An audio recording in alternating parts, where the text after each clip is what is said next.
오늘 주신 말씀은 민수기 3장 5절로 13절 말씀입니다. 민수기 3장 5절로 13절 말씀 받들어 읽겠습니다. 여호와께서 모세에게 말씀하여 이르시되 레위 지파는 나아가 제사장 아론 앞에 서서 그에게 시종하게 하라. 그들이 회막 앞에서 아론의 직무와 온 회중의 직무를 위하여 회막에서 시무하되 곧 회막의 모든 기구를 맡아 지키며 이스라엘 자손의 직무를 위하여 성막에서 시무할지니 너는 레위인을 아론과 그의 아들들에게 맡기라. 그들은 이스라엘 자손 중에서 아론에게 온전히 맡겨진 자들이니라.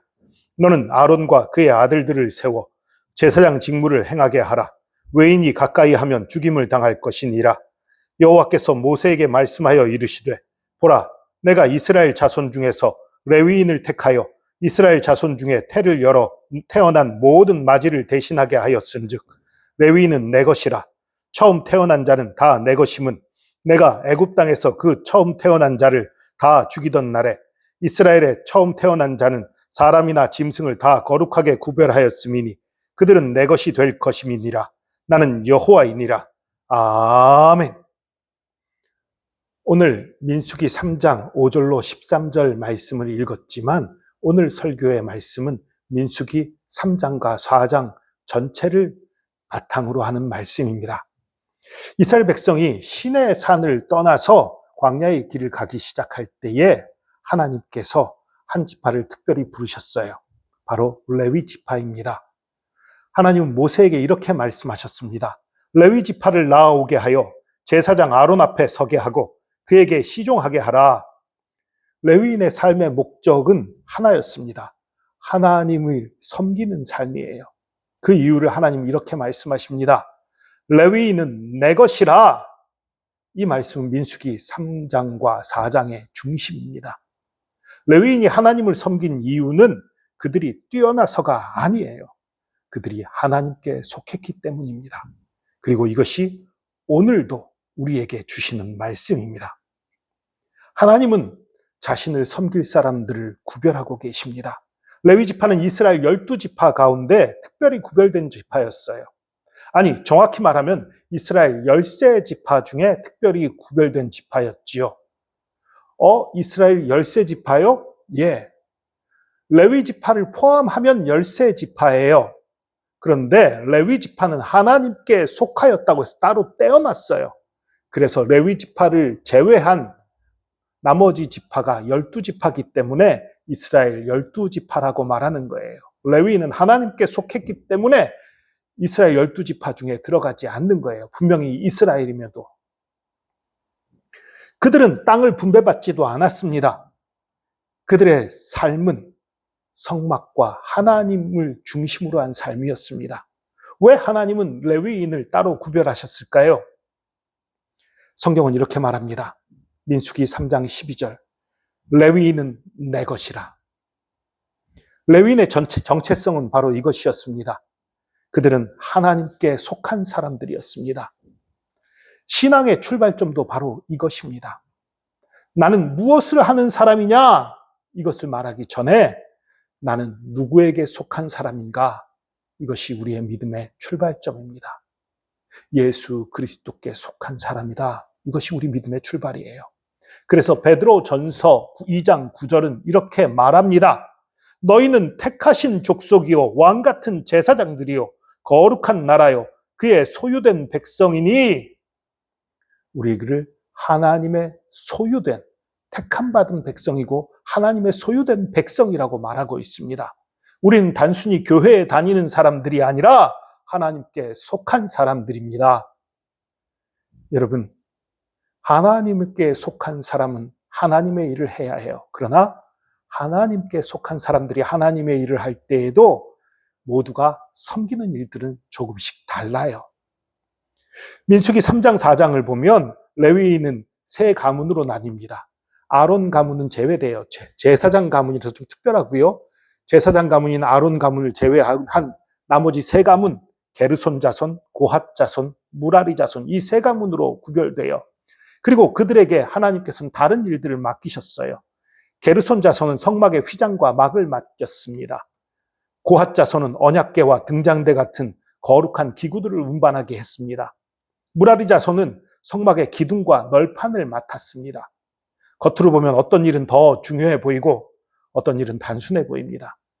하지만 하나님 보시기엔 차이가 없습니다. 모든 일이 하나님을 섬기는 일이기 때문입니다. 여러분, 이런 얘기를 들은 적이 있어요. 어떤 새신자가 처음 교회에 와서 예배를 드렸어요. 그리고 예배를 마치고 나가면서 이런 말을 하는 거예요. 교회 참 좋네요. 그 소리를 들은 그 성도 한 분이 물어봤습니다. 설교가 좋으셨어요? 그랬더니 그분이 이렇게 대답합니다. 아니요, 의자가 참 편하네요. 교회가 좋은 게 예배 분위기도 아니고 사람들의 표정도 아니고 설교도 아니고 성가대 찬양도 아니고 의자가 편했다는 거예요. 여러분, 이게 웃긴 얘기지만 하지만 또 생각해 볼 점이 있어요. 설교도 중요하고요. 찬양도 중요하고요. 사람들도 다 중요해요. 하지만 어떤 사람에게는 의자가 편한 것이 교회의 첫 인상일 수도 있는 거예요. 그 의자를 누가 준비했을까요? 누군가 예배 전에 정리했을 것이고 가지런히 놓았을 것이고 깨끗하게 관리했을 것입니다. 사람들은 잘 모릅니다. 하지만 그런 작은 섬김들이 모여서 예배가 준비됩니다. 민수기 3, 4장의 레위인들도 그랬습니다. 어떤 사람은 언약궤를 들었지만 어떤 사람은 성막의 기둥과 줄을 들었습니다. 하지만 하나님 보시기에는 모두 하나님을 섬기는 일이었던 거예요. 하나님을 섬기는 일에는 질서가 있어요. 민수기 4장을 보면 성막을 옮길 때 아주 자세한 규칙이 나옵니다. 누가 무엇을 덮고 누가 무엇을 운반하고 누가 무엇을 만지는지 모든 것이 정확하게 분배되어 있어요. 왜 이렇게 세밀할까요? 하나님을 섬기는 일은 아무렇게나 하는 일이 아니기 때문입니다. 우리는 사람을 섬기는 것이 아니라 하나님을 섬기는 것입니다. 그래서 하나님을 섬기는 이 삶에는 책임이 있고 질서가 있습니다. 그러나 너무너무 감사하게도 우리가 부족함에도 하나님께서는 우리 한 사람 한 사람, 섬기는 한 사람 한 사람을 기억하고 계십니다. 민수기 4장 마지막에는 레위인의 숫자가 기록되어 있습니다. 민수기 4장 48절에 이렇게 말씀하십니다. 그 계수된 자의 총 계는 8,580명이었더라. 하나님은 레위인을 하나하나 세셨습니다. 이것은 하나님이 그들을 한 사람 한 사람 기억하신다는 뜻입니다. 사람이 알아주지 않아도 하나님은 우리의 섬김을 기억하십니다. 교회에는 보이지 않는 섬김이 참 많이 있습니다. 누군가는 예배를 준비하고 누군가는 교회를 정리하고 누군가는 기도합니다. 사람들은 몰라도 하나님은 다 아십니다.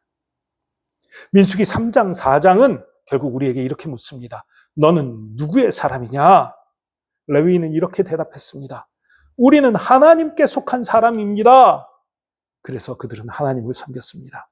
오늘 우리도 마찬가지 질문을 해야 합니다. 우리는 하나님께 누구에게 속했습니까? 우리는 하나님께 속한 사람들입니다. 하나님은 큰 일, 많은 일, 아주 능력 있는 사람, 그런 사람을 찾는 것이 아닙니다.